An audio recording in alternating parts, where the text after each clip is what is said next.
بسم اللہ الرحمن الرحیم۔ شروع نام سے اللہ کے جو بہت رحم کرنے والا بڑا مہربان ہے۔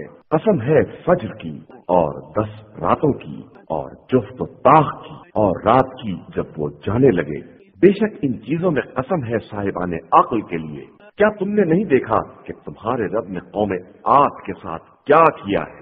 ستون والے ارم والے جس کا مثل دوسرے شہروں میں نہیں پیدا ہوا ہے، اور سمود کے ساتھ جو وادی میں پتھر تراش کر مکان بناتے تھے، اور میخوں والے فرعون کے ساتھ جن لوگوں نے شہروں میں سرکشی پھیلائی اور خوب فساد کیا، تو پھر خدا نے ان پر عذاب کے کوڑے برسا دیے۔ بے شک تمہارا پروردگار ظالموں کی طاق میں ہے، لیکن انسان کا حال یہ ہے کہ جب خدا نے اس کو اس طرح آزمایا کہ عزت اور نعمت دے دی تو کہنے لگا کہ میرے رب نے مجھے باعزت بنایا ہے، اور جب آزمائش کے لیے روزی کو تنگ کر دیا تو کہنے لگا کہ میرے رب نے میری توہین کی ہے۔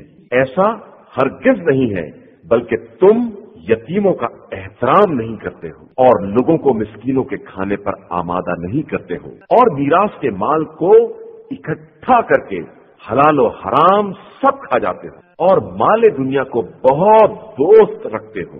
یاد رکھو کہ جب زمین کو ریزہ ریزہ کر دیا جائے گا اور تمہارے پروردگار کا حکم اور فرشتے صف در صف آ جائیں گے اور جہنم کو اس دن سامنے لایا جائے گا تو انسان کو ہوش آ جائے گا، لیکن اس دن ہوش آنے کا کیا فائدہ؟ انسان کہے گا کہ کاش میں نے اپنی اس زندگی کے لیے کچھ پہلے بھیج دیا ہوتا، تو اس دن خدا ویسا عذاب کرے گا جو کسی نے نہ کیا ہوگا اور نہ اس طرح کسی نے گرفتار کیا ہوگا۔ اے نفس مطمئن، اپنے رب کی طرف پلٹ آ اس عالم میں کہ تو اس سے راضی ہے اور وہ تجھ سے راضی، پھر میرے بندوں میں شامل ہو اور میری جنت میں داخل ہو جا۔